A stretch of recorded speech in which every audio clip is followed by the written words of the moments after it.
Okay, we're going to move forward for the evening, so don't get too late for Cory and Ashley getting back north. Very excited to have him here with us this evening. We were back in the end of last year's banquet. We were like, who are we going to get? And then I think it was Brian Kaufman made the suggestion of Cory, and I gave Cory a call, and he was more than willing. So we appreciate them coming down and sharing this whitetail. This is the first this deer has ever been out of his house.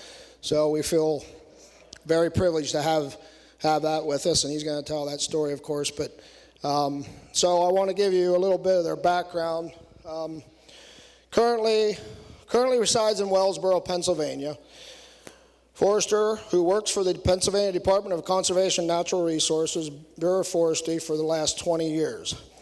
Married to his wife, Ashley. Ashley, if I could have you stand. And let's give Ashley applause for supporting her husband. I believe, this isn't in the bio, but Ashley is also a forester. They have 2 children, Lily 6 and Chance 2. who are with Grandma in Wellsboro. Has been a bow hunter for over 30 years, the last 10 years with traditional archery equipment. He is a 3-time International Bow Hunting Organization World Champion, 2017, 2019, 2022. 1 title in the recurve unaided division and 2 titles in the recurve division. Builds his own custom takedowns. One behind me is, the other one is not. That's a metal bow, but avid shed hunter, exclusively focuses 100% of his time on public land mountain bucks in north central Pennsylvania.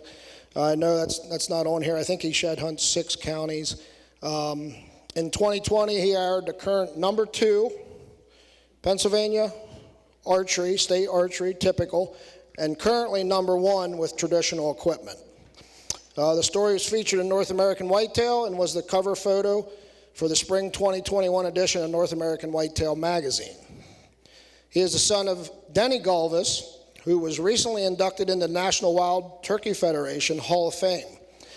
Some of you may know Denny. Denny has been producing turkey calls and videos since the early 1980s and was one of the first to produce educational turkey hunting videos beginning in 1985 that are still popular among today's turkey hunters. Cory was introduced to hunting and fishing by his father and grandfathers at a very young age. So with that, Cory, there you are. Okay, all ready to roll? Okay, so with that, I introduce you, Cory Gulvas. Thanks, Scott. Good evening. Can everybody hear me? Thank you, Scott. Thanks for everybody for inviting me. Thanks, Scott. Wanted to thank you, Scott, for inviting me. A little funny story. Scott called me back in June of last year, and he left me a voicemail. I don't know. I think I was working that day when he called.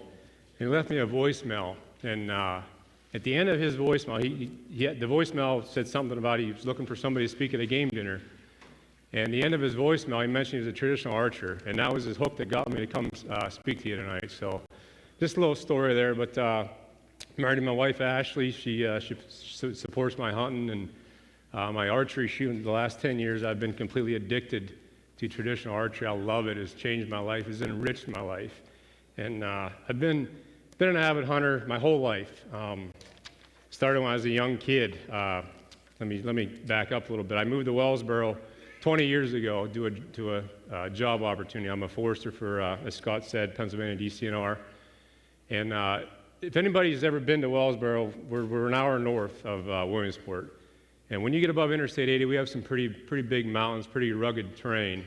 And for the last 16, 18 years, that's where I've been focusing most of my hunting is in those areas. And some of the stories I'm going to share with you tonight, all the stories actually that I'm going to share with you tonight are in those regions. But been in Wellsboro for 20 years. I'm originally from DuBois, Pennsylvania, which is in Clearfield County.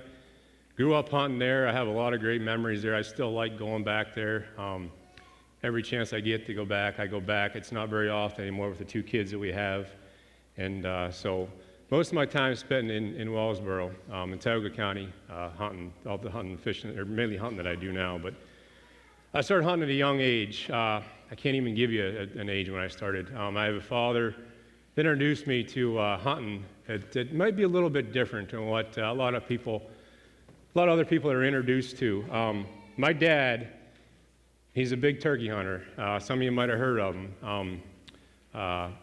He quit killing turkeys. He still hunts turkeys, but he hunts them with a camera. The last turkey he killed was in 1983. He hasn't shot a turkey since 1983 with a gun. He shot one with a bow in the mid-'90s, I think 1995, I think it was. But when he started filming turkeys, he used to take me with him. And I was born in 1979. Of course, I wasn't able to kill something until I was 12 years old, right? It's a lot different now. Younger kids can hunt, at a younger age now. So a lot of my memories are just going along with him when, filming turkeys. And I can remember, sitting alongside of a tree and him hollering at me, sit still, gobbers come in or whatever. And, little kids, it's hard to sit still. So some of my best memories are just being in the woods, just filming turkeys and having turkeys close, up some 10, 15 feet from us. And the thing about it that did for me is it instilled, the learning desire. I didn't have to kill something to have a good time. And that's kind of carried over throughout my whole life, I guess. And so I started with my dad. I began bow hunting in 1993, 30 years ago. It's hard to believe it's been that long, but I started with a compound back then. I shot for a year with a compound before I started hunting, and things have changed. The compound back then was a lot different. It wasn't the compound that we have now. There's a lot of technology that's in the bows now. And before I get too far ahead of myself here, two things I want to say. Whatever I say here tonight, are just my opinions. Nobody has to agree with me. I'm a traditional thinker for sure, and I don't particularly like change a lot of times. But the number two thing that I want to say is I'm no expert on whitetails. I'm just going to share some stories with you. And if you turn on YouTube, listen to a lot of podcasts, there's a lot of people out there that call themselves experts, right? Well, my dad told me a long time ago that when you're dealing with a wild animal, they're 100% unpredictable, right? You don't know what they're going to do from one second to the next. He has always taught me that, right? And you look at some of the gadgets and things that the hunting industry is promoting nowadays. That now there's a thing of you can buy an app on your phone, right? It predicts deer movement, tells you when deer are going to move, right? You can buy that and put it on your phone, right? Well, I can tell you right now that all that stuff, there is nobody that can predict when one of these old mature bucks is going to get on his feet and start moving. There is nobody in this room that can predict that. Nobody walking the face of the earth knows that. And the story I'm going to tell you tonight with that deer right there is going to perfectly illustrate that. I killed that deer at a time when I would have never guessed I would have killed him. And my dad always told me when I was a young kid, expect the unexpected. And that is so true. You're going to see that with the story of this hunt. So anyways, just wanted to state that, I'm no expert on any of this, and these are just all my stories. So I started shed hunting. I moved to Wellsboro, Tioga County in 2003. And I started shed hunting in 2005, basically kind of by accident, I guess. And before 2005, I was really big into turkey hunting. I love turkey hunting, and I still do like turkey hunting. But with my dad, that's what I grew up doing. I love turkey hunting. And so anyways, I was scouting for turkeys one April. It was actually the first day of trout season when it was. And I was high up on a mountain in Tioga County. I was coming across a ridge. And I can't remember if I heard any gobbers that day or not. I don't remember what it was. But anyways, I got into some deer sign. And up until this point, I'd found a couple sheds in my life. 4 or 5 sheds, something like that, not very many. And I'd been out looking a little bit, but I never really spent a ton of time doing it. Anyways, I was working my way across the top of this mountain. I was way at the very top of it. And I was in some deer digging, some droppings underground. They were digging fern, and I'll talk a little bit about this tonight, a little bit later. And I got to the edge of the mountain. I could see, it was all open woods, and I could see the deer had it all tore up. They'd spent the winter there, and this was the first day of trout season, middle April, whatever it was. I looked out, probably 30 yards out in front of me. I just seen a big antler laying there. And I couldn't believe it. It was this guy right here. It was this buck right here. And this is pretty much the deer that started. This is pretty much the deer why I'm here tonight. He was, I called him the king. And I don't name deer. I mean, I name this deer here, but I don't, there's a couple deer in my life that I've named, but I don't name deer. I don't have anything against naming deer or anything, but I just don't. Something I don't do.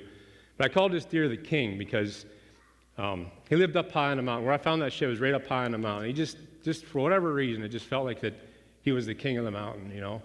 And I felt that that was fitting. So over the next couple of years, I ended up finding sheds from him, and that's the story I'm going to talk about. That's what I'm going to pick up here tonight. So that year, let me back up a little bit. So I started in 2005. I got really big into in 2006. And in 2006, I started carrying a camera around with me, okay? And what I did, the whole reason for this was just to send pictures to my dad. I mean, for whatever I'd find, I'd send pictures to him or a couple of my buddies. And I've been doing this ever since. It's been 18 years now, and I have thousands of pictures. And I find anywhere from 70 to 150 sheds a year. And I cover anywhere from 6 to 8 counties, as Scott had said. And I got a younger brother that I shed hunt with as well, and we cover a lot of ground. But from 2005 to 2011, and this is kind of important, this is what really amazed me. It blows my mind to think about this, and I see this to this day. But from 2005 to 2011, I spent 100% of my time in Tioga County, and I never left Tioga County. And every weekend I was out covering ground, just walking. I'd go 10, 12, 13 miles a day. And what that did for me from 2005 to 2011 is it let me get to know a lot of deer, right? And what I would find almost every year was these bucks were living up to 10, 11 years old. And I have a couple here, or I have this one here tonight I'm going to show you. And if I had more time, I would have brought some more antlers where I could have showed you deer that lived up to 11 years old, that I have their sheds from. But what that told me was how unbelievably difficult it is to kill these animals. Now, before I get to, like around here when my wife and I were driving here, we're in farm country. So the deer don't have the places to hunt, or the places to hide around here like they do. Like if you go up to where I live, up in Wellsboro, and then anywhere in the north central region, it's big mountains, 1,000-foot elevations, straight up and down, very tough, difficult areas to hunt.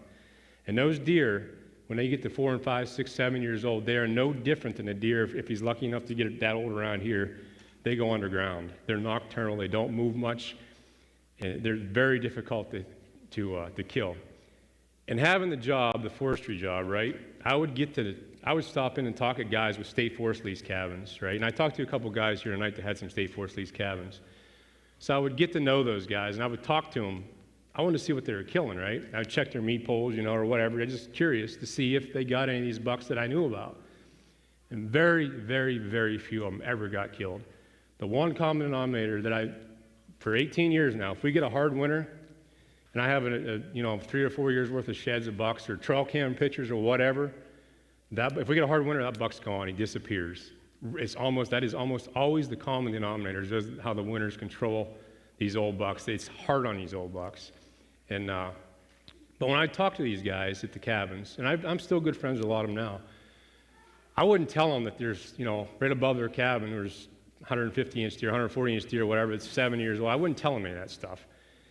And as I was talking to them, unless they weren't telling me, they didn't even know they even existed. A lot of guys would say, man, there's no deer around here. I'm like, yeah, I know there is. I have 4 or 5 different bucks I've been hunting up here that I know about, that I have sheds off of, or trail camera pictures or whatever from the last however many years. And the other thing I want to state, too, is 2005 is when I started hanging trail cameras and kind of getting involved with trail cameras. But if we go back to 2005, the trail camera technology was not there what it is now. And they were more expensive, too. I remember paying $170 for a trail camera. The batteries lasted 2 weeks, and it had a 5-second trigger. So it was hard to get pictures, and it continues to be hard to get pictures, especially during the summer months. I was telling Brian here tonight, with this deer here and this deer here, the summertime is the most difficult for me to get pictures of a mature buck or any buck because you don't know where they're going to go until October starts and the scrapes start opening up. Then you have something to key in on. On state forest land, you can't put salt out. You can't put any bait out any time of the year. It's completely illegal, and I don't do that. So it's very difficult to get a buck to step in front of the camera. You don't know where he's going to go. And I'll share the story with this here a little bit. I was able to get some pictures of this guy in 2019. I don't want to get too far ahead of myself with that. So anyways, from 2005 to 2011, I spent almost 100% of my time in Tioga County. Well, 2012, I started branching out because I was having so much fun just shed hunting, right? And a lot of times, basically a lot of my focus from 2005 to 2011 was scouting too, because I wanted to have some success in the fall, during October, November months. So I spent a lot of time scouting and shed hunting, but more time scouting, looking for the right trees and things like that. Well, I started to learn over the years I was having so much fun shed hunting that I wanted to start branching out, going to the different counties and to see if the same thing I was seeing in Tioga County was happening in Cameron County or Elk County or Potter County or whatever. And my brother lives in DuBois, which from where I live in Wellsboro to where my brother lives in DuBois, Potter County, Cameron County, that's the halfway point. So we would meet up about every weekend, at the halfway point, and we'd go and we'd just take a map, print a map off on a piece of paper, aerial photo, and just go and explore it. And what I found over the years was the same thing that was happening in Tioga County. A lot of these bucks were getting old and nobody was killing them. And I got the sheds in my house. I got all that stuff and I'd love to share it with a lot of those stories with you, but it would take me till tomorrow to go through all that. So anyways, the first deer I want to talk about is the deer, pretty much the reason why I'm here tonight, the one that got my excitement level got me excited about shed hunting. That's the king buck here. This is a picture right here. This is taken over in Cameron County about 8 years ago. One of my favorite places, my favorite views over in Cameron County. If anybody's ever been in that type of terrain, it's very difficult terrain to hunt. Steep side hills, laurel-infested ridge tops, clear cuts, whatever it might be. Bucks get old. They can get old in this type of terrain. So I guess I can control that right here. So the first picture I'm going to send you. So in 2006, like I said, that's when I started carrying a camera with me. And as soon as I saw a shed, I just stopped, get my camera out, and take a picture. And that's where we're going to pick up with the story of the king. This is the first shed I have off of me. He scores 125 inches right here. A nice 8-point, real nice buck. I don't have any pictures of this. Unfortunately, I had my camera with me. I have a video camera. I didn't take any pictures of it just because I wasn't doing it at the time. So I'm going to go on to the next picture here. So I was walking across. So long story short, let me back up a little bit. I'm going to go back to this picture. I don't want to get too far ahead. So I hunted the king that whole fall. Never laid an eye on him. Never got a trail camera picture of him. Not even in the fall or anything. So fast forward. The fall of 2005, we had a heavy bumper acorn crop, red oak acorn crop, and this is extremely important, and it's extremely important with that deer right there. I'm going to talk a little bit about that and his antler development as well. But anyways, so in 2005, fall of 2005 comes around. I ended up shooting a real nice 10-point that year, and that was the first big woods buck I got. It wasn't a deer that I was targeting or anything like that. This is the deer that I was hunting. Like I said, I never laid an eye on this deer, ever, in the 4 years that I knew him. So anyways, 2005 comes and goes. We get into 2006. We had a heavy bumper red oak acorn crop.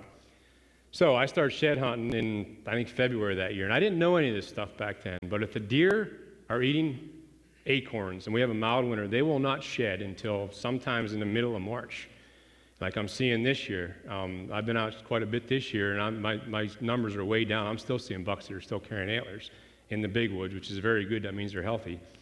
So in 2006, I went back into the king's home, right exactly where I found this shed. Climbed the mountain. It's a 1,000-foot climb. You get up to the top. And I'm walking along, getting into some deer sign. The deer were digging the red oak acorns. And this is exactly what I saw at my feet. I almost stepped on it. And that is, let me see which antler that is here. That is this antler right here. So this is his right side in 2006. And the date on that, I don't know if you guys can see that or not, but the date is March 11th, 2006. Now, I don't know if that's his bed or not. I don't know. I know there was some digging there. He was eating some acorns there, but he dropped his right side right there. So now I had 2 years worth of them. I had what he wore in 2004 and what he wore in 2005, okay? So I spent the rest of the day on the edge of that mountain looking for his other side, and I never found it that day.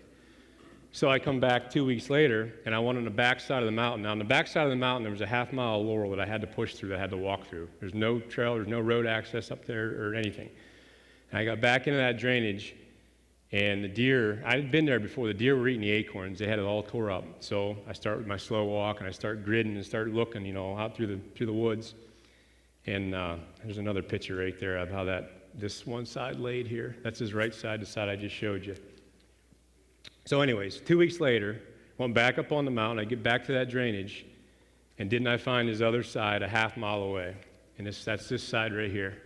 So now I had both both sides of what he wore in 2005. So here he is right here in 2004, and I'll hold this up here. And you can see it's, it's the same deer. He's got the same bases, same pretty much everything. Grew a G4 point right there. I don't know, 4 or 5 year old right there probably. I don't know, Big Woods mountain buck.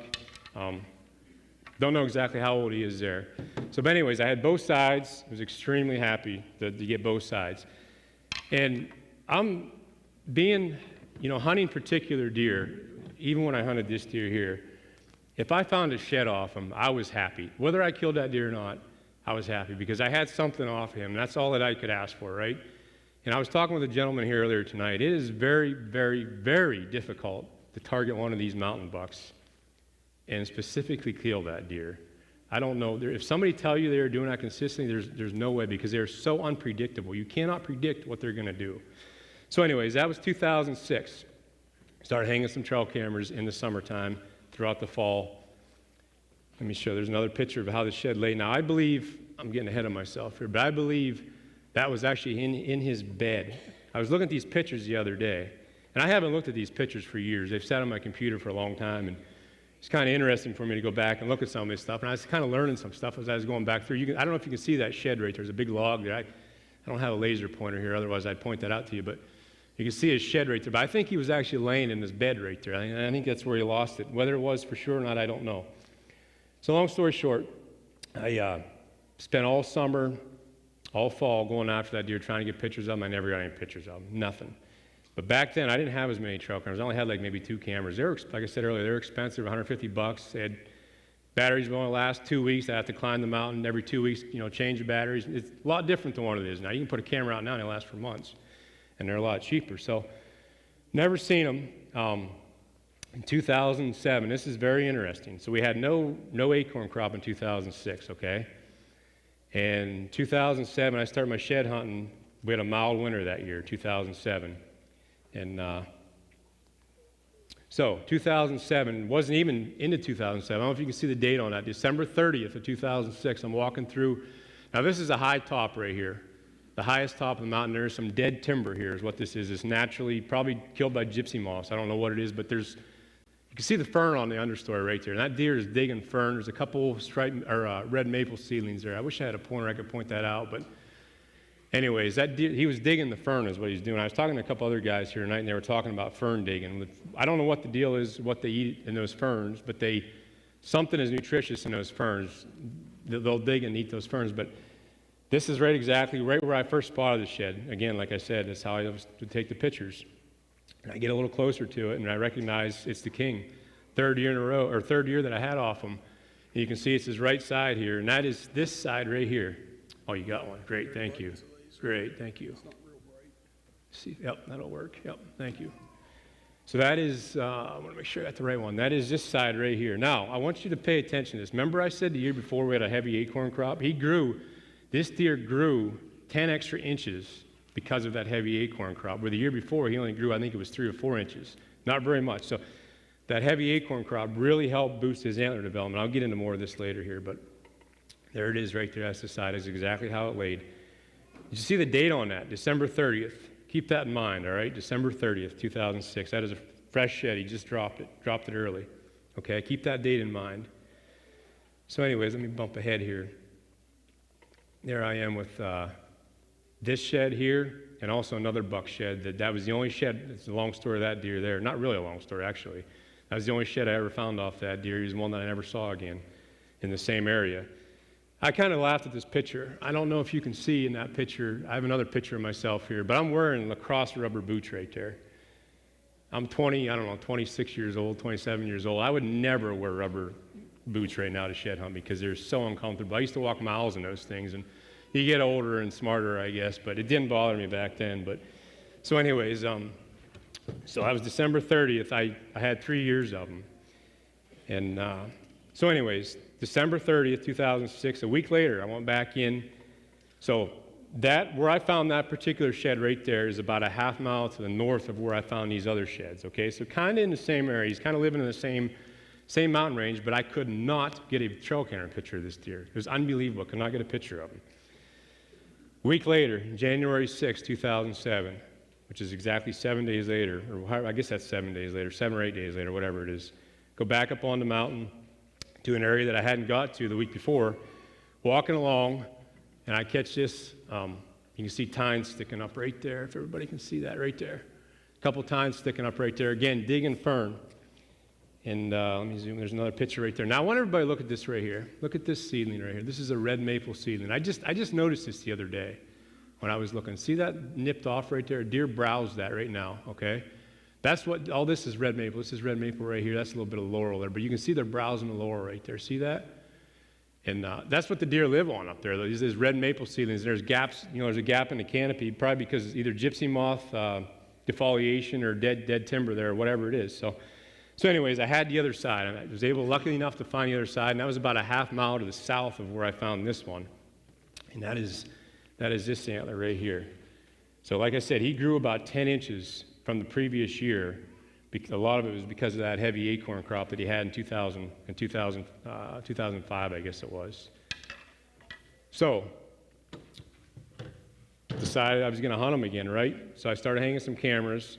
There's a picture of it right there. That's a different buck right there that I actually had a couple-year history with that other buck right there in my right hand. And that's all the bigger he ever got, that buck on the right side. Again, I'm wearing my old trusty lacrosse rubber boots that I would never wear right now. So, throughout the summer, never got any pictures of them. No velvet pictures of them, nothing. And I hung a camera I'll show you the picture right here. Hung a camera, there he is right there. And you can look at the body on that guy right there. He was an absolute tank of a body. And he's working a scrape right there is what he's doing. And that is maybe 80 yards from where I found this shed right here. Maybe 80 yards, if that. October 15th, 2007, okay? So, hunted him that fall, never saw him. Never laid an eye on him, which isn't surprising. He has 3,000-acre mountain to hide on. If he stays in Mount Laurel all day, nobody's going to see him, right? And he knows that. So, never seen him that fall, never heard of anybody getting him, right? Which was typical as I started learning all these years, as the years went by. So I want you to pay attention to these dates. So 2007, okay, I've been a forester 20 years. And in 2007, we had a heavy bumper white oak acorn crop and a bumper chestnut acorn crop. And in 20 years, it's the only one I've ever seen in my life. And when I say bumper, I'm talking region-wide, okay? So that spring, I went back in and I started shedding. I hung some cameras on top of his mountain in the wintertime. And there he is right here. If you can see him right here. That's him right there. Look at the date on this picture. February 9th, 2008. The year before, he had dropped both sides by January 6th, I think that was, when I had his other side here. So he is carrying his antlers a month in excess of where he carried them the year before. And I got another picture here, a zoomed-in picture there. And it's not the greatest picture, and that's trail cameras back, 15 years ago weren't as good. That's a daytime picture of him, too. He knows he's safe. I mean, he's after season. I'm sure he knows that. He probably hasn't seen a hunter in the woods other than me for who knows how long. There's another picture right there. So he's carrying late into the season, okay? So I had these trail camera pictures of him in February. So I'm like, shed's got to be close by. And that camera is set up. You see all that digging on the ground right here? They're digging chestnut oak acorns right there. There might even be some white oak there as well. But that's what he's feeding on right there. So I had this trail camera picture of them, and I knew they got to be here somewhere. However, it's 3,000 acres of mountain laurel, but I found them before, right? So I'm going to start, and I'm going to cover as much as I can. And I went in. I had this. It was March. Let me see what the date is. I think it was March 30th. I forgot to put the date on this picture, and I ended up finding this side, his right side, right here. And if you look at that is. I don't know if you can see the antler right there, but it's right there. Right in this little grove of beech right here. Can everybody see that on this side? Right in that little grove of beech. That's right in his bed. He laid there in his bed. And this is, I believe it was March 30th. I got it on this other picture here. There it is right there, right in his bed. And I remember this day specifically. That's his horn right there. So I had 4 years worth. I had at least one side for 4 years. And I remember this day specifically. If you look at my face, you can see the cold in my face. It was 37 degrees. It was freezing cold. I was cold to the bone. I'm soaked to the bone. And I got my rubber boots on again. And my boots were dry. So anyways, my feet were dry. So I never found his left side. It's vanished by now, but I never found the left side. So we had that heavy chestnut oak and white oak crop, and in the summertime I hung some cameras, and I did get a picture of him, the very first one in 4 years. At night, you can see the date on there, August 5th, 2008, 9:50 p.m. He's a beautiful buck. And there he is right there. And I am 100% convinced, if you see him right there, he's smelling my ground scent right there. I walked right there, he's smelling me. And this guy did the exact same thing. I'll get to that in a minute. There's a picture of him there. Another picture, real nice deer. Okay, here's when things get a little bit interesting. So this is 4 years I've been hunting him. He's at least 7, 8 years old. I don't know how old he is there. He's at least 7. We had a hard January of 2009, very difficult January. When I say hard January, I'm talking the winter conditions, icy. Didn't have a lot of snow, but we had a lot of ice. And I know this because I work in the woods, and I keep a journal. I have a journal going back for 20 years ago. And the month of January was extremely cold, a lot of ice. And during a shed hunt that year, I ended up coming across, I had found some dead deer that year. I ended up coming across, this is pretty interesting, a dead buck. And there's a picture of him right there. I was coming down the mountain, and the coyotes had him drug off the top, somewhere up on top of the mountain. They drug him all the way down to the bottom. That's him right there, part of his feet. And this is in the king's home. This is where he lived. This is right in his home turf. And there's his head right there. That's a quarter right there. You can see the base on that deer. That's a big deer. I mean, I don't know what he would have had on his head. Spent a couple days in there looking for it, but it was on a side hill. I spent a couple days looking for his sheds. I never found him. I don't know when he even shed. He could have shed well before he died. There's a shot of his feet right there. Look how worn his feet are. Look at that. Can you imagine the stories that guy could tell you? Look at the ground he covered.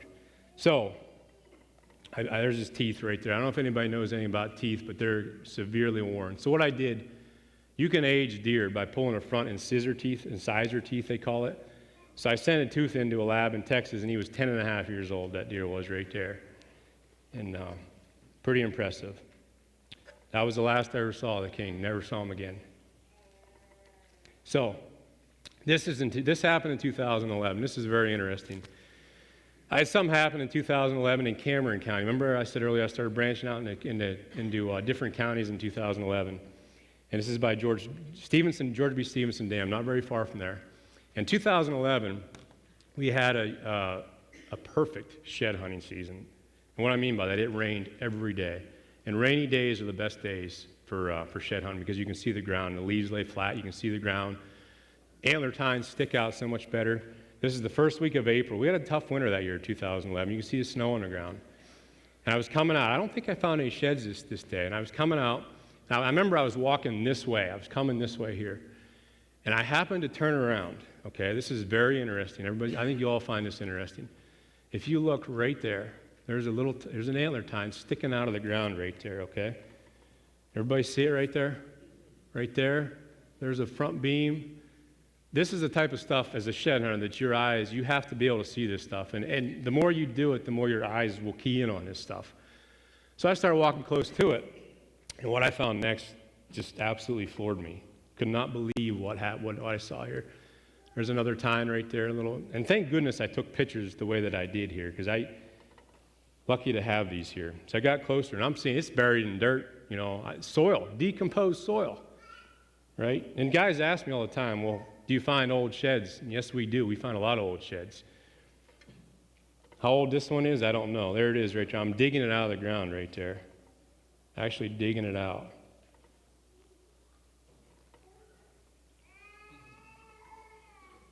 I'd like to know how old that is.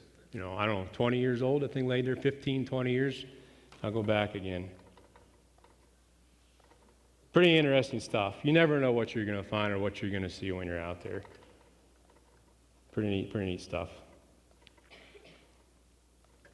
So anyways, I want to talk a little bit, I want to transition a little bit, talk a little bit about traditional archery.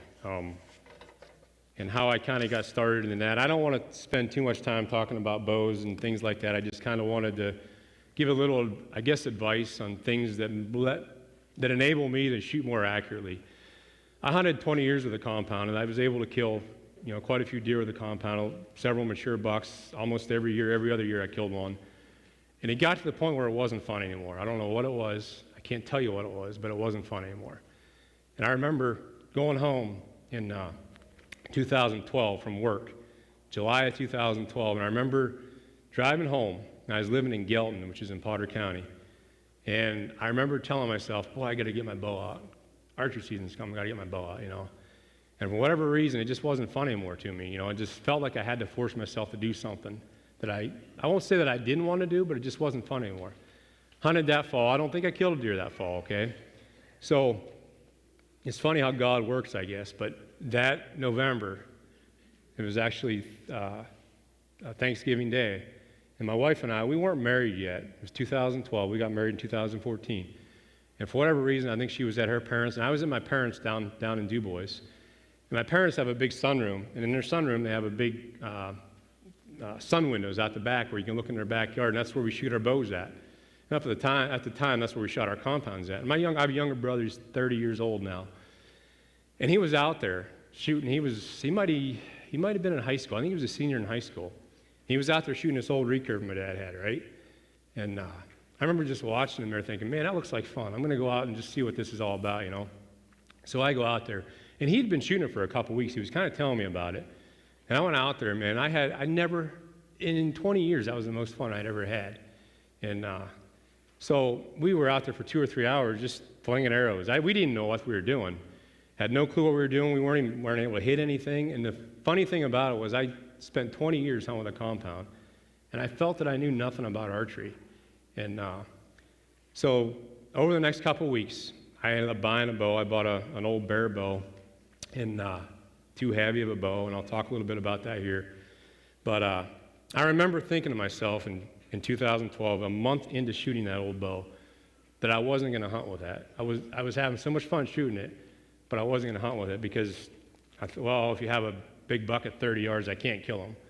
I look back on that now and think, how stupid is that? I mean, you're completely missing the point of what hunting is, And that just, when I look back on that, it's just so crazy that I used to think that way, but I don't think that way anymore. So anyways, by the time the next fall came around, which was the fall of 2013, I couldn't even pick up my compound. I hadn't picked it up, hadn't even touched it. I was having so much fun with that bow, and I was shooting it out about every day, but I was not good. I was terrible. I was going to the internet. I was reading stuff that I shouldn't have been reading, bad advice, and there's some good advice on the internet. There's a lot of bad stuff out there. And when I shot a compound, I shot a little bit of competitive stuff in the wintertime. There was 2 guys that lived just north of me in Wellsboro, and I would watch. They were traditional archers. I'd watch these when I was shooting a compound. I'd watch these guys shoot. Indoors we were shooting at 20 yards. And I was just amazed at how they could shoot. And I thought, man, I remember thinking that looks so much fun to me, right? So I went a whole year just trying to figure all this stuff out by myself. I hunted that year, fall of 2013, and I missed the 120-inch 8-point from here to the door. Missed them by 3 feet. Wasn't even close. I thought, I got to call somebody. I got to call Mitch. Mitch is my buddy there. One of the guys that I used to watch shoot there. So I called him up, and I hadn't talked to him in a couple years. And I called him up and I says, hey, I've gotten into traditional archery. I said, I'm having a blast. I don't know what I'm doing. Can you help me? And he said, sure. Come up. They happened to be shooting the next day. There's the archery shop that they shoot at. And so I went up the next day, and they kind of took me under the wing, and they taught me pretty much everything that I was doing wrong. And one of the things that I was doing wrong was I was shooting too short of a bow. I was shooting, at the time, I had a 62-inch bow, and it was almost 50 pounds. And I want to kind of just talk a little bit about this now, but one of the things that I really emphasize, if you're interested, and I don't want to talk too long about this because probably not everybody's interested in this, but we'll go down a huge rabbit hole with this, but if you are interested in traditional archery, I recommend that this is a 66-inch bow. I consider this on the short side of things, right? In traditional archery circles, this really isn't normal. A lot of guys like to shoot 60-inch bows. What a longer bow is going to do, it's going to be easier to pull to get back. And this bow is only 42 pounds. This is what I hunt with right here. And it'll shoot right through any deer, I guarantee it. With the right cut-on contact, 2-blade broadhead is going to go right through them. But a longer bow it's going to be easier to pull. It's going to be less forgiving. And it's going to get off your fingers a lot easier, a lot cleaner. And this is all stuff that these guys taught me, right? That I did not read about on the internet, that I did not know about, right? And they were 100% right, and since their advice, I've taken it, I haven't looked back. Now this is a wood bow. This is one of the custom bows that I built here. Carbon limbs. There's a lot of stuff I could talk about here that I don't want to spend too much time on here or get into because it kind of gets go down a big rabbit hole. This is actually the bow I shot the deer with. This is a metal riser bow, and this is called an ILF bow. These limbs of this bow will come off as well. That's one thing I wanted to talk about. This is a 3-piece takedown. You could put different weight limbs on that. This bow here, these limbs come off. I can adjust the weight on this bow. This bow here, I cannot adjust the weight on. It's set as it is. But this bow here, I can take an Allen wrench here and I can crank the limb bolts down. I can get about 3, maybe 4 pounds of difference on these bows. And the benefit with that is shooting a recurve bow or a long bow is very arrow specific. You have to have the exact correct spine arrow for it to be forgiving to hit where you want to hit. So the advantage with this bow is I can take, I won't say any arrow, but I can take an arrow within a bigger spine range window and I can tune it more easily by adjusting the tiller. I don't want to get into that too much, but basically by adjusting the poundage, the draw poundage. That's kind of all I wanted to talk about on this. There's a lot of things I could talk about that, like I said, that gets really, really deep into shooting a bow, really mental. It's enriched my life. I mean, it is so much fun shooting these bows and just carrying them in the woods. And when you kill a deer with one, the personal satisfaction, you can't match with anything else. I'm telling you right now, and Brian can answer that too. He can tell you that too. And anybody that's ever killed a deer with a recurve or a longbow, there's nothing that compares to that. And it took me a couple years. 2014, I shot my first recurve buck. It was just a small 6-point, but I was happy. And then in 2015, I did shoot a mature buck. The feeling of that was incredible. And that was a long story. There's a whole story into that deer too. I'd love to share with you, but don't have the time. And then 2018 is kind of where this deer picks up. And I shot this deer in 2020, and it kind of goes back a few years. And it's funny how things work. Remember I said about my dad saying expect the unexpected, right? Tell you what, there's nothing more truer than those words right there. My buddy and I have a real good friend, my buddy Matt, that taught me how to build bows, basically. He wasn't a traditional archer. He kind of got into it with me, but he was a woodworker, built his house, built beautiful cabinets, all kinds of stuff. Had a nice wood shop. We started building bows about 5 years ago. I knew nothing about woodworking. He taught me everything I know.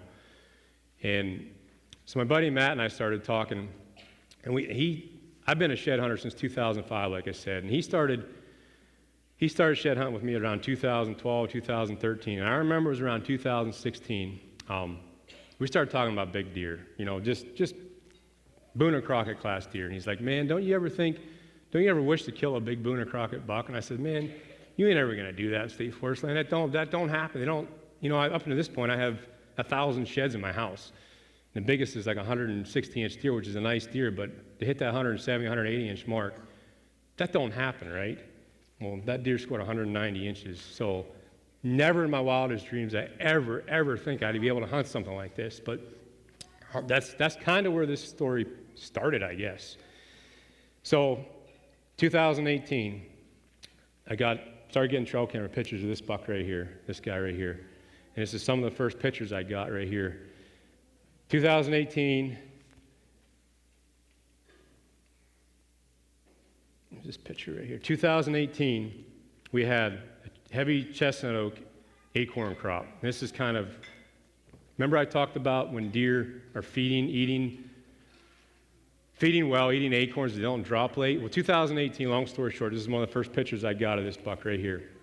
And feeding on chestnut oak acorns. And all the pictures I had of this deer over a 3-year period up until right before I killed him were at night. And I'll get into that a little bit later. But we had a heavy chestnut acorn crop in 2018. And this area that I killed him in, I wasn't that familiar with. I hunted before, but I never really spent the time in the spring scouting like I normally do the other areas that I hunt.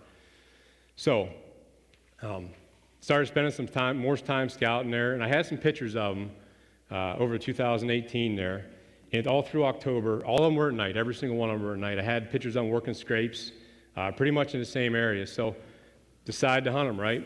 And long story short, as the rut approached, my trail cameras and myself, the amount of hunters that I saw was insane, right? And I'm starting to think, well, other guys know about this deer. Somebody's got trail camera pictures, somebody's seen them. There has to be other guys that know about them. And long story short, that 2018 season, I never saw him, never laid an eye on him. He scored 100, I'll get to this in a minute, but he scored 175 inches in 2018. Somebody kills a 170-some inch deer in Pennsylvania, especially in the mountains, you hear about it. My buddy and I never heard anything about it. Never heard of any deer being killed like that. So 2 days after gun season ended, I have Mondays off of work. 2 days after gun season ended, I have a shed dog that I trained that's with me. He's my buddy. He's with me every day in the spring. I could tell you stories about him and what he smells. It's unbelievable what his nose can smell. But in 2018, 2 days after this gun season ended, never heard of anybody getting this buck. I had 2 trail cameras with me and my dog. Season's ended is December 10th. And the fall of 2018, if anybody remembers, I don't know if you had it down here, but in the fall of 2018, a week before Thanksgiving, we got 18 inches of snow. And if everybody remembers that, and I know this because I work in the woods, I remember there's places I could not get to in Thanksgiving because the snow was too deep. And guys were having trouble. They were getting stuck bear hunting. And so that winter, that I guess you want to call it an early winter, that early snowfall was stressing the deer, right? So 2 days after gun season ended, I went into where this guy was, hiked in there. It's a mile hike in there. I got in there, and there was a lot of that snow had melted. There was about an inch of snow, which you're going to see here in a minute. Had my dog with me. I had 2 trail cameras, and my plan was to hang a couple trail cameras and hope that I get pictures of them. I don't have good luck after season. I don't have good luck during the summer or after season. The best time to get pictures, and when I was getting this guy, I was working scrapes primarily. So, had 2 trail cameras with me, got to the ridge where I wanted to go, where I got some pictures of him in the fall, and I had my dog with me. And I got to the area, and the deer were still digging the chestnut oak acorns, and their tracks were in the snow. So I was just getting ready to hang a camera. I can't remember if I hung a camera or not, but I was looking for a tree. I look out probably 30 yards out there, and I just seen tines. And there it is right there. I just seen tines. You can see a little bit of snow that's on the ground right there. Can everybody see that right there? And the first thing, because this is right exactly where I had the pictures on, the first thing I'm thinking is, please let it be him. I just want something off this deer.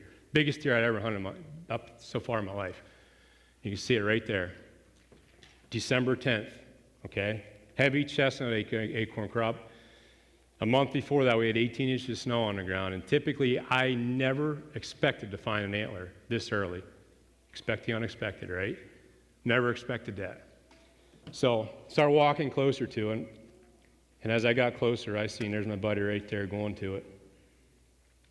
And if you look, you can't see right here, but he was laying right there in his bed. And there was blood on the base. He had just dropped that within, I would guess, 48 hours. Okay? And there he is right there. That's my buddy there. So, knew that he was alive, knew that he had made it. Couldn't believe that he had made it by the amount of hunting pressure that I had seen on my cameras and not just the hunters that I had seen. So, there's a long story to this. So I wanted that other side, right? I spent the rest of that day looking for the other side because, you know, if you grab this thing, it has a lot of weight to it. And you would think you'd want to get rid of that other side. His head's probably sideways, you know.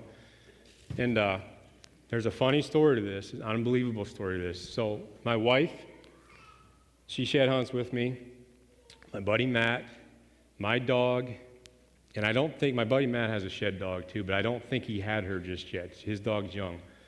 But anyways, the 3 or 4 of us spent months looking for the other side, right? Never found it. There's a funny story. Hopefully I don't forget to tell you the rest of that that involves the other side. So, summertime, I started hanging cameras, and I got a picture of them in the summer.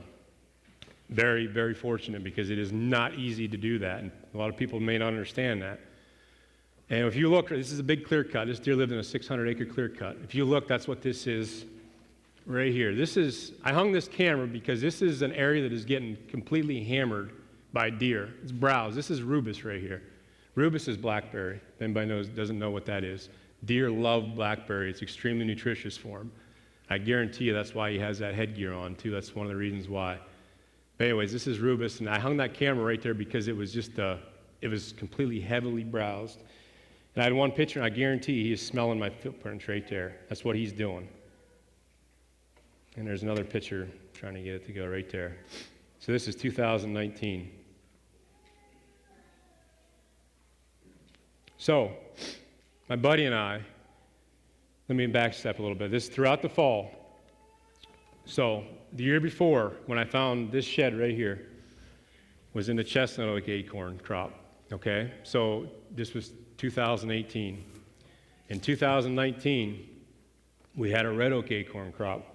Everything was below 1,800 feet and lower. You could look, that was the year you could look at a topo map, and on a south or west aspect, I could tell you just by looking at a map, and I know this because that's how I plan my shed hunts. You could look at 1,800 foot on a topo map, and everything below 1,800 foot, for the most part, had acorns. If there was oak there, those trees produced, okay? So, there was a little bit on the tops, but not many. I started getting pictures of them. I had this picture here, but I started getting hardhorn pictures of them in September, October of 2019, and then he disappeared in October. And my buddy Matt was hunting the other mountain. And we have a respect thing, right? And he hunts one mountain, I'll hunt the other, right? It's a mutual respect. He starts getting pictures of them on his mountain, which is lower elevation. And it's because there's more acorns there at that lower elevation. That's why he was getting pictures of them. Everything was in the cover of darkness. We both hunted them, but neither one of us seen them. So, right there in this picture here, he's 180 some inches right there, based off of that. I'll get to that in a minute, but based off of that shed right there, he's 180 some inches right there. No talk of a 180-inch deer getting killed. We never heard of anything about it. So, the winter of 2000, this would be 2020 now. The winter of 2020 was extremely mild, and we had that bumper acorn crop down low. Everything was below 1,800 feet. My buddy Matt and I, the first shed hunt we went on, we were nervous about this. The first shed hunt we went on was February 4th or 5th and covered a pile of ground. We didn't go right into where he was getting the pictures of them in the fall because we were afraid that he was still carrying his antlers, because I know I've been doing this for almost 20 years. I know what typically, other than that shed right there, typically when they're eating well and you got a mild winter, they're going to be carrying their antlers later. So we went out, it was February 4th. It was him, myself, and he has a younger son too. Went out, never found a shed. So that told us bucks are not shedding. Just stay out. We'll just stay out. We went in, it was March 1st. It was a Sunday afternoon, I'll never forget it. And went in March 1st to where my buddy was getting pictures of them on his side of the mountain. And our very first day in there, we found that's Mighty right there. I didn't get the camera out quick enough. Carrying his left side right here. Laid right in his bed. That's his left side. That's a 32-inch main beam. If you look in the Boone and Crockett record book, that's one thing I want to say, there is very few whitetails that have a main beam that measures over 31 inches, which that tells you how impressive, unbelievably impressive and rare this deer is. Found that side there, we were ecstatic, giving high fives, so excited, right? You can tell my dog's excited. There he is right there carrying it. Didn't he want to give it to me? So we spent the next 3-4 months looking for the other side, took days off work, never found it. Could not find that side. You'd think we could find that? Absolutely not. But when I sit here and tell you this, it sounds a lot easier to find an antler like that. But when you're on a steep side hill, you could walk right by him. Even an antler that big, you can. You can walk right by him because until you get out there in thick laurel and steep side hills, it's tough. It's tough shed hunting. You got to have a lot of luck, but you have to earn that luck too. So, Buddy and I started hanging trail cameras in the summer months. Neither one of us got any pictures of them during the summer.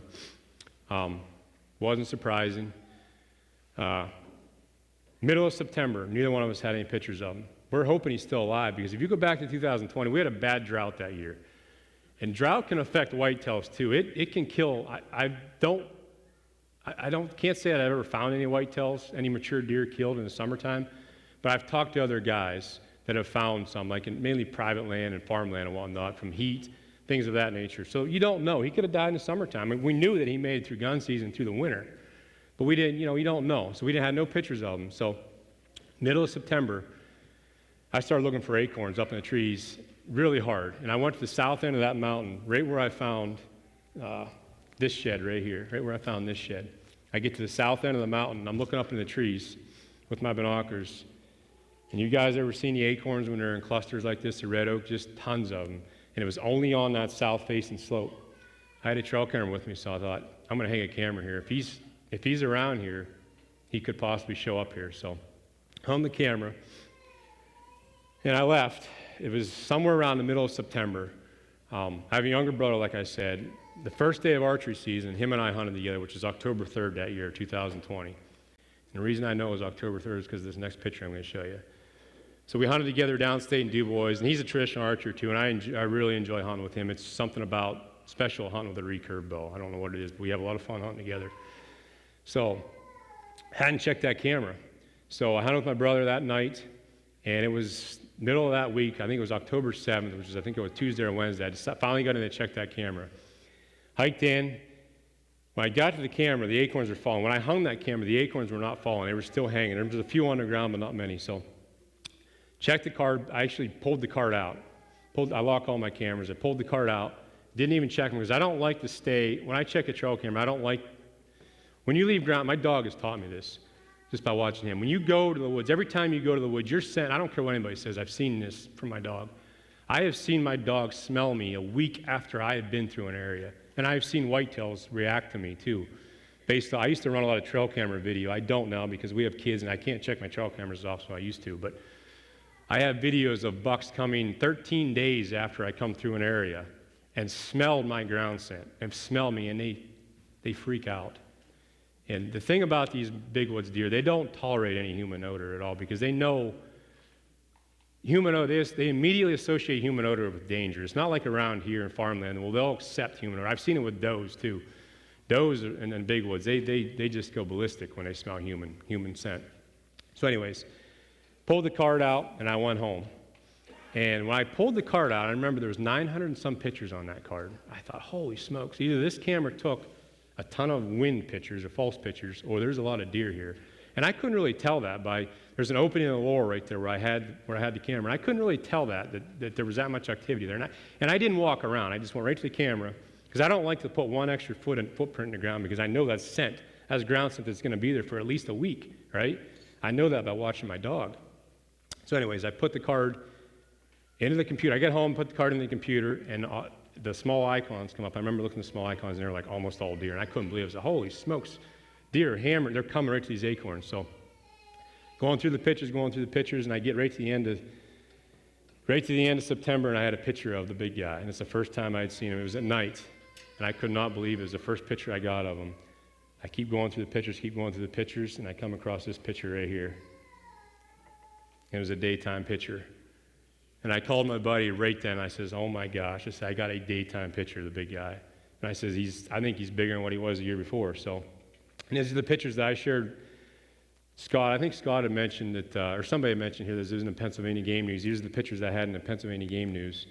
So anyways, had a daytime picture of him. That completely changed my game plan because in years past, in all my success with old bucks, except for my wife killed a nice buck, a 4-year-old, back in 2014, the first day of archery season under white oak acorns. Same kind of situation as this, right? But my whole game plan for this deer was to hunt him during the rut. And it is unpredictable, obviously. But now, I have a daytime picture. I'm gonna hunt him right now. I got to. I think it was a Wednesday night I checked this camera. So, took the next afternoon off work, which is a Thursday. And I called my buddy right then. I said, I cannot believe I got a picture of him in the daytime. Says the next 3 days, I didn't have a stand hung there or anything. I said, I'm just going to go. I'm going to hunt him and burn that area out. I'm going to do whatever. I'm going to hunt him in the evenings. I had no pictures of him in the morning. This picture was taken at 6:59. So next morning, I have a lone wolf tree stand that I use and lone wolf climbing sticks. And I go in there, and it was decently warm. It was in the 60s, I think. It was warm, So I get in there, and it's really nerve-wracking to go in to an area I didn't have a tree picked out. And when you go into an area, you're tiptoeing into an area. I don't want to go too far, you know what I mean? If you lay ground scent down any further than what you need to be walking, you're killing your whole area. You're killing your whole night, the whole week, because you got ground scent there. And I remember tiptoeing in there and just slowly going looking for a tree. It's a complete guess. You don't know where he's going to come through, right? So I found a tree. I found a red oak tree, got situated there, and it was about probably 5:45 out in front of me. I seen 3 does coming in, feeding, and they're eating acorns, and they come in, and I'm happy to see deer. I'm happy to see a deer because I don't see many deer when I'm hunting big woods areas. And then, I don't know what it was, maybe 15, 20 minutes later, I looked on the edge of the mountain. So I'm on the south face of a mountain, okay? I'm right on, not the edge of it, I'm back off of about 50 yards. And it drops off 1,000 feet, and south is this way, west is this way. And the other thing that just so as luck would happen, there's a lot of luck involved in this, and I'll talk a little bit about that later, but the wind was consistent too. That, any men and women, whoever, anybody that's spent any time in the mountains or even around here knows how the wind can do this and that, right? I spend probably 65% of my time sitting in a tree stand, just the wind doing this and that. You aren't going to beat one of these guys' nose. You're not going to. You have to be lucky and hope that wind stays consistent. And luckily, that the evenings that I hunted this deer, it was doing that. So anyways, had a southwest wind that night. Had those 3 does come in, and they fed around me all till after dark. And I had 2 bucks come in. And one was actually a pretty nice 9-point. And under no circumstance, I might have shot that deer. And he come in, and it was interesting what he did. And there's a story to this. And I wasn't able to piece all this together until I thought about this. When I seen him step up over the mountain, I could hear him coming. The other thing I didn't tell you is we were in a bad drought that year. I could hear a chipmunk at 100 yards. 100 yards, I could hear a chipmunk running. I could hear deer walking. I could hear him coming. I heard these deer coming. They stepped up over the mountain. As soon as he stepped up over the mountain, the first thing that he did is he looked up my direction, and he would stand there for 5 minutes at a time, just looking like this, looking. And I didn't think anything about it, right, until the next day, and I'll tell you more about that in a minute here. So long story short, didn't see this guy that evening. My biggest fear with hunting a situation like this is, the deer are there, I got to get out of the tree, right? You got to get out of the tree. And my biggest fear was getting out of the tree and spooking deer when I'm getting out. It got dark. I texted my wife. I'm sitting in the tree, and those does that were around me, the bucks walked off. They wasn't walking, what I didn't tell you is they walked in front of me about 23, 24 yards, and I obviously wasn't going to shoot them. They walked up in front of me up through the woods. After that one calmed down. So anyways, got dark, and I could hear those does up until dark, and then I didn't hear anything anymore. It was just quiet, dead still. And the big woods is dead still. You can hear a pin drop 100 miles away. Anyways, didn't hear nothing. I let it get dark, kept letting it get dark, and I text my wife and says, I'm stuck in a tree. I think there's deer around me, and I remember what I wrote to her. I says, I got to be careful getting out of here, So it got dark. I was in the tree, climbed down, and I climbed down, which is stupid. I shouldn't have did it. But I climbed down without a headlamp. Just felt my way down the tree. You hear guys falling out of tree stands all the time, which is a dumb thing to do. Felt my way down in the tree, and I got on the ground. I think I took my climbing sticks down, but anyways, got down to the tree, and as soon as my foot hit that dry leaf, it made that choo, and all of a sudden I heard something behind me, and it was those does. And here what they had done is they had bedded down there, and I didn't know that. It was completely dark. They took off, they snorted, and took off running, right? I thought, oh my goodness, that's not good. That's bad news right there. So packed up all my stuff, left, went home. This is when the story gets really crazy. Next day, I was off work the next day. I remember taking my dog for a walk. I think my daughter for a walk the next morning. I was not going to hunt this deer in the mornings. I didn't have a picture of him in the morning. I figured my best time to hunt him was in the evening. 2 o'clock comes, and it's 72 degrees. Remember I told you about the little app you put on your phone, predict deer movement, right? All that crazy nonsense that some of these hunting industries are trying to sell us and things like that. You have no idea when these deer are going to move. And this perfectly illustrates that. 72 degrees, right? And my whole thought process with this is every time I go in, and every stand that I hunt to is, every time I'm going into a stand, I'm laying scent down. You always have that in the back of your head, especially early season hunting, right? And the deer pretty much congregated in one area like this. So I only wanted to hunt that deer when conditions were what I felt was right. Cool temperatures, right? 72 degrees is not cool, right? It's warm. Had my stuff packed in the truck. I thought, I got to go, right? I got a picture of him a couple days ago, daytime. He might move tonight. I don't know. The only thing I did know is I had a consistent wind at my house anyways, I did. So this is honest God, true story. I hopped in my truck, get on the main road, on the state road, and there's a restaurant that's down the road from me, and they have a big parking lot there. And I pulled in that parking lot, and I almost turned around and went home. And because the temperature was too warm, I thought, that deer's never going to move tonight. Isn't that unbelievable? For whatever reason, my dad's voice, expecting unexpected, rang in my head, go hunt, because you don't know when it's going to happen. You don't know when these guys are going to move, right?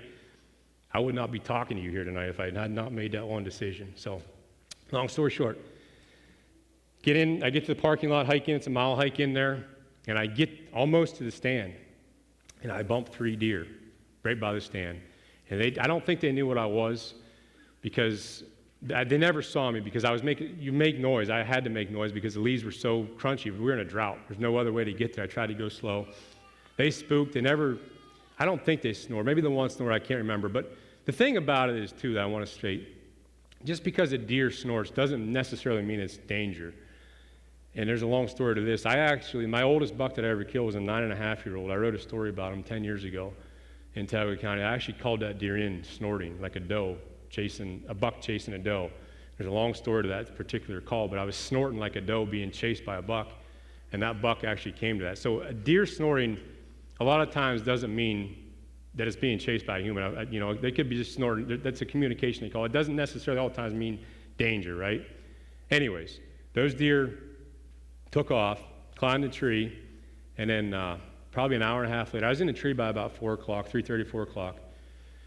And it must have been about 5:30. I look up to my right, and I can see about 60 yards up to my right. And those same 2 bucks stepped out that I saw the night before. Same 2. And that 9-point, it was probably 110-inch 9-point, it was a nice 9-point, did the exact same thing that he did the night before. He stood there looking at me, down, not at me, but down my direction. Only this time, the previous night, he was directly upwind of me. So I knew that he was not smelling me the night before. But this time, tonight, he's up this way. My wind tonight was directly out of the south. The night before it was out of the southwest. Tonight it was out of the south, and it was consistent and never changed. It hit me right on the cheek. So I'm facing west. And that 3.5-year-old stood there for, I'm telling you, 10 minutes and never moved. And he's looking down at me, like towards my direction. And I kept thinking maybe he's getting a piece of me, my scent cone, because the scent, when your scent dissipates off you, it doesn't go in a straight line. It goes in like a cone shape, And I've had deer. I used to watch in the summertime when I hunted down in DuBois. I'd sit in the summer. I spent hours sitting watching deer in the fields. I used to enjoy doing that in the summer. And I had deer smell me from 600 yards away. When the wind would hit me in the back of the neck in a field, they would smell me 600 yards away and clear the field. So you aren't going to fool their nose. That's my opinion. But anyways, that buck's up there, and he's looking down at me for 10 minutes, stood there like a statue, not moving. I'm thinking, man, he's got to be getting a piece of me or something. And finally, he went to feeding, and he was fine. I thought, well, maybe not. Hear what he was doing. I didn't piece all this together until after I killed this buck. He knew that this buck was bedded behind me. This guy was bedded on the side hill behind me. He somehow knew that he was there. I don't know how, but he knew. Either he knew that he was there, or he was afraid to come down. He never did come down. I guarantee you he did not want to mess with this guy. That's why. He stayed away from him. I didn't piece all this together until a week after I killed this deer, and I started thinking about things. I know that's why. So I'm in the stand, I'm watching those deer, and the deer are moving. 72 degrees, I was seeing deer, completely unexpected. And I told you I could hear chipmunk at 100 yards, right? And I heard something behind me. It was getting close. It was 10 to 7, a little before 10. I shot this deer 10 to 7. It was a little before 10 to 7. I heard something behind me. And again, I'm facing west. East is behind me. There's a big drainage that cuts down behind me, and the side hill drops 1,000 feet straight down over. And I heard something behind me, and I thought it was chewing on acorns. And it might have been a squirrel, I don't know, but I just heard something back here behind me. And I'm looking back, and I can't see nothing. So I just thought it must just be a squirrel. And I'm standing at this time. I always stand that last hour or whatever when it's, the good time, what you feel is going to be the good time for deer to be moving. So I'm standing, and all of a sudden I heard that behind me, that steady walk, and I knew when I heard that steady walk, that's a buck. And you can't mistake that walk. And I turned around. I don't remember if it was the right side of the tree or what. I can't remember.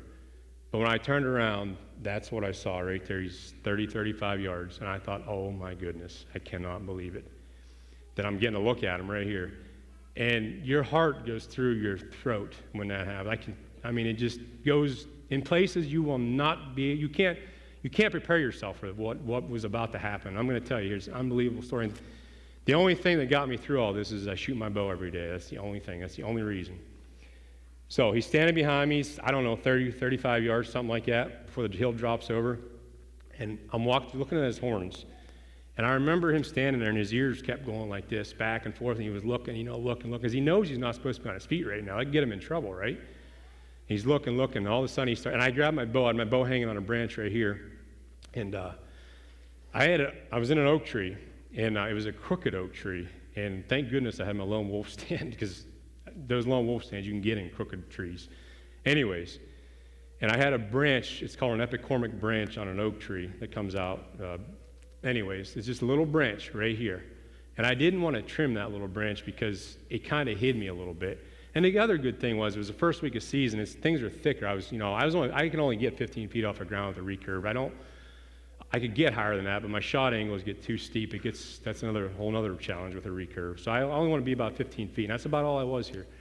Anyways, there was a branch right here that was hanging out, and I remember thinking, and I always practice in the tree when nothing's going on. I'm always practicing, making sure that I can get a shot. Deer comes here, whatever, So there's a little branch right here that I knew that I didn't want to trim it because it was kind of breaking my outline a little bit. And I knew that if a deer came, there's an opening right here. And I remember thinking, if I had to go under that branch every time, and it can be a little stressful when you got to think about things before, you shouldn't have to think, you don't want to think about things like that when big buck's approaching, because if you break apart failed hunts, little things like that go wrong, right? I didn't trim that branch, I didn't want to. He's right behind me coming, he starts walking. I had the bow in my hand, I'm turned this way, hugging against the tree right here, and he's coming right here, and thank goodness that the wind was hitting me on the face. Now I'm looking south now, and it's hitting me right in the face. And if he keeps coming this way, he's going to be directly upwind. I'm going to be in good shape. If he'd have went this way, I wouldn't be here talking to you tonight. He's coming right here, watch, and coming right here, and this is when things went nuts right here. Coming right here, walking, and he gets to 15 yards right here, and right in that opening that I practiced on. I practiced all these openings, been through it before. He's coming right here. I come back to full draw, and I hold for a little bit. I hold for a couple seconds, right? I don't let go of the string like you might see some guys shoot, a recurve bow or a longbow. Come back to full draw, and he gets in that open, and I grunt with my throat to stop him, because I won't shoot a walking deer. I want him to be stopped. And I grunt, he's 15 yards right here, and I grunt with my throat to stop him. He don't stop. Keeps walking, gets in the brush. Oh my goodness. My heart, I went from 100 miles an hour to 200 miles. It's like I was dropped off a cliff. And I just thought that was my only opportunity, right? Can you imagine having that guy right there within 15 yards and not getting his shot off, right? Gets in the brush. And the interesting thing was, he was in the brush right there. He stops in the brush, and he looks to the right. He heard me. I know he heard me. And he didn't, for whatever reason, he didn't stop right when I first grunted. And I've had deer do that. Maybe some of you guys have, too. They don't always stop sometimes right there. They'll keep walking.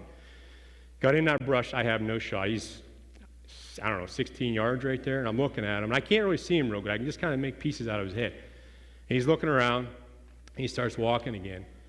And I can remember thinking to myself, stay ahead of him. Stay one step ahead of him. Get yourself together, because when I let down on that string, my heart I almost had a heart attack. It was just nuts. You cannot put yourself in that situation. You can't practice that. So he gets out through that brush, and there's one opening, which is where I shot him. Gets to the edge of that opening, and he stops, and he's looking around. And I'm standing. I had to go underneath that branch. That's what I forgot to leave out. I had to go underneath that branch. I had to think about that, right? And you got to make sure I don't hit that branch from making any noise. So I come underneath that branch, and he's standing right there. And he was stopped when I shot him. I don't remember if I grunted or not. I can't tell you. But when I shot him, I'm a gap shooter, and that's what I failed to leave out. So I see the arrow. I actually aim with the arrow. And I shoot 3 fingers under the nock, and gets the arrow close to my eye. And the only thing I remember, to this day I can still see that. I shoot a 2-bladed broadhead. The only thing I can remember is that broadhead being right on his shoulder. He was 18 yards. My point on is 20 yards. And when I say my point on, at 20 yards, I can take the tip of my arrow, and as long as I pull through the shot and I have a solid bow arm, arrow's going to go there, right? But when I came back, when he stopped in that opening, or got to that opening, when I went like this to put tension on a string, my arms, like, if you wake up in the morning, you like sleep all night on your arms, that's what my arms were like. I had nothing, there was nothing in them. I like, had no energy in them. All that just took everything out of me. And somehow I come back, hit full draw, and I can still see that sight picture. And like I said, I don't remember if I run it or not. I can't remember. When I got back to full draw, see the arrow right behind the shoulder, and I shoot a clicker too, and I don't want to talk too much about that. But anyways, I don't even know if I even hit the clicker. Come back, got in the tension, and I shot. Pulled through the shot, and it didn't feel like a strong shot.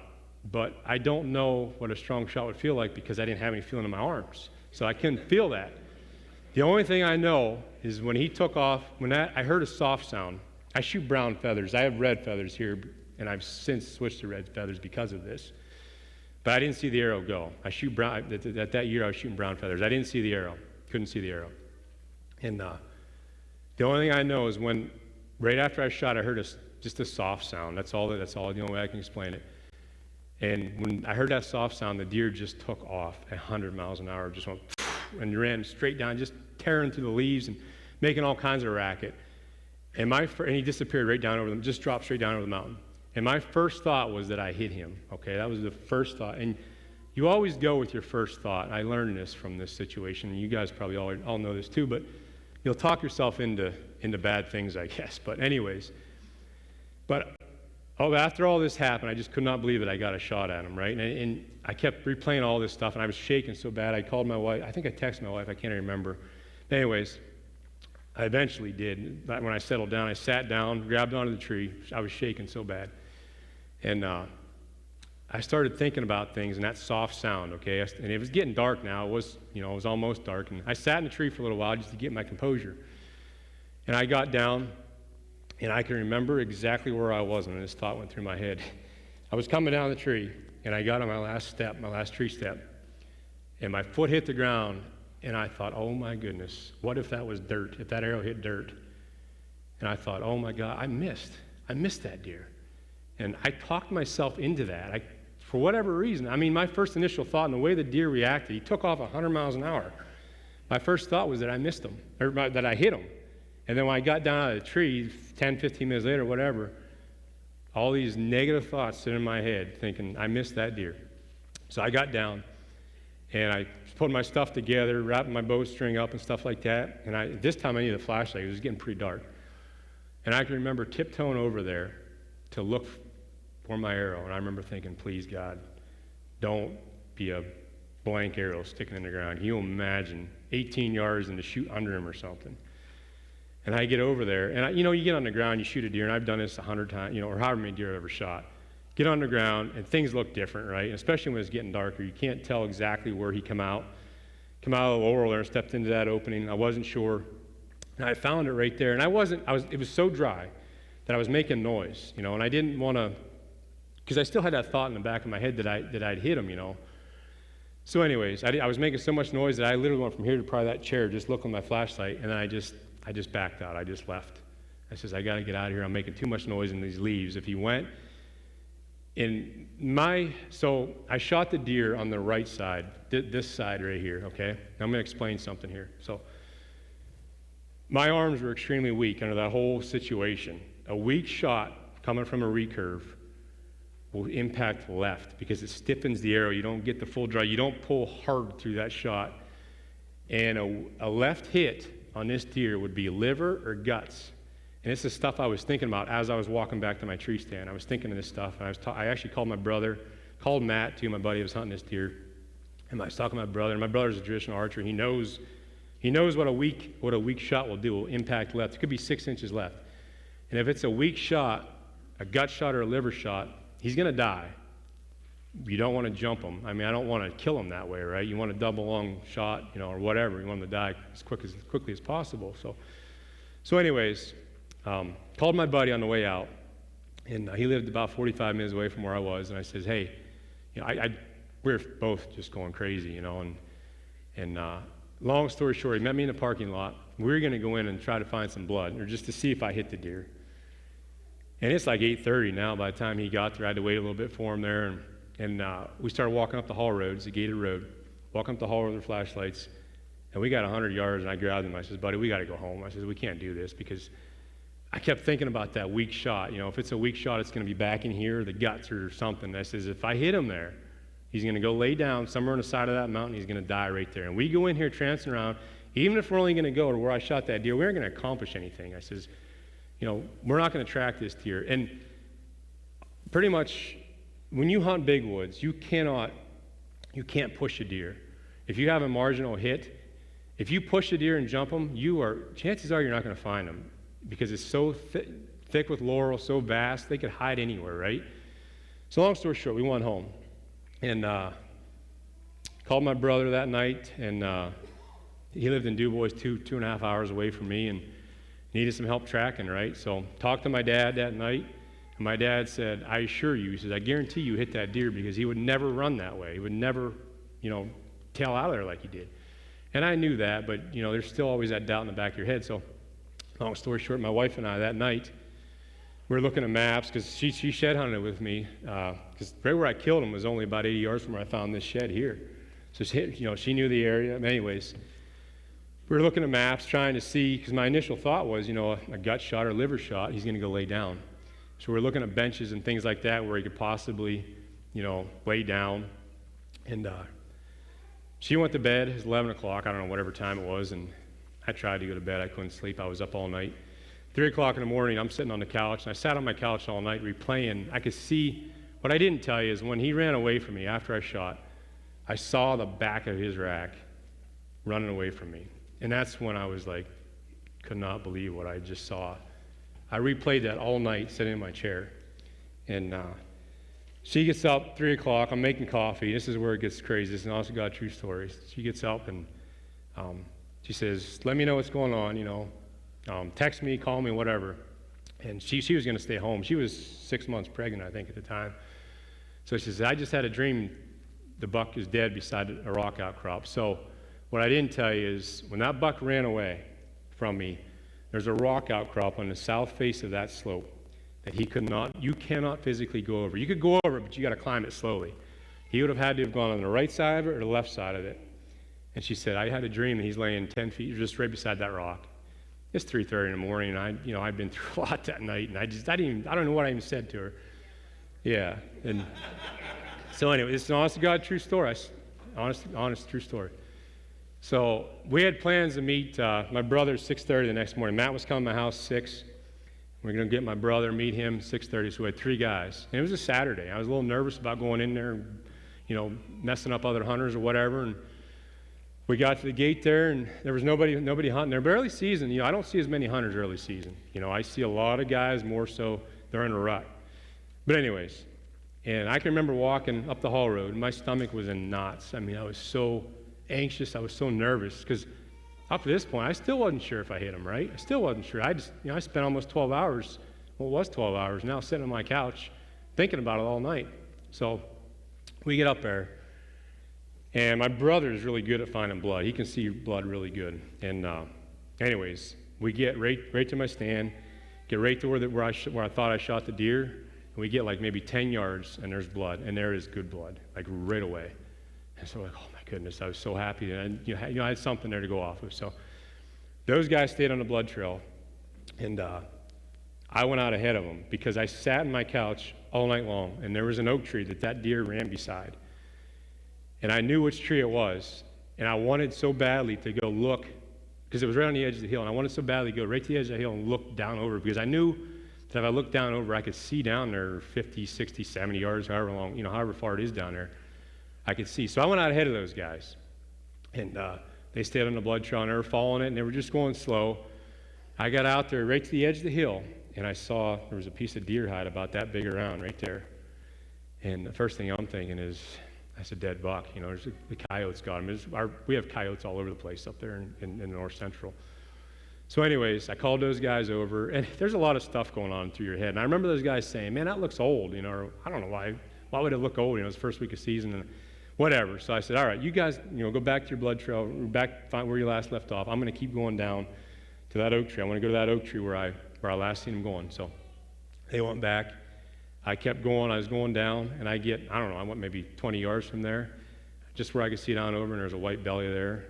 and laying underneath. This wasn't a staged photo, by the way. I had people ask me that. It wasn't. So the funny thing about this is that's how the deer laid after we found him. This is right after we got to him. This is my buddy's Matt's taking pictures because we are all just going ballistic at this point. There was 3 of us just high-fiving, going crazy. Just could not believe what we were looking at. He was bigger than what we even thought.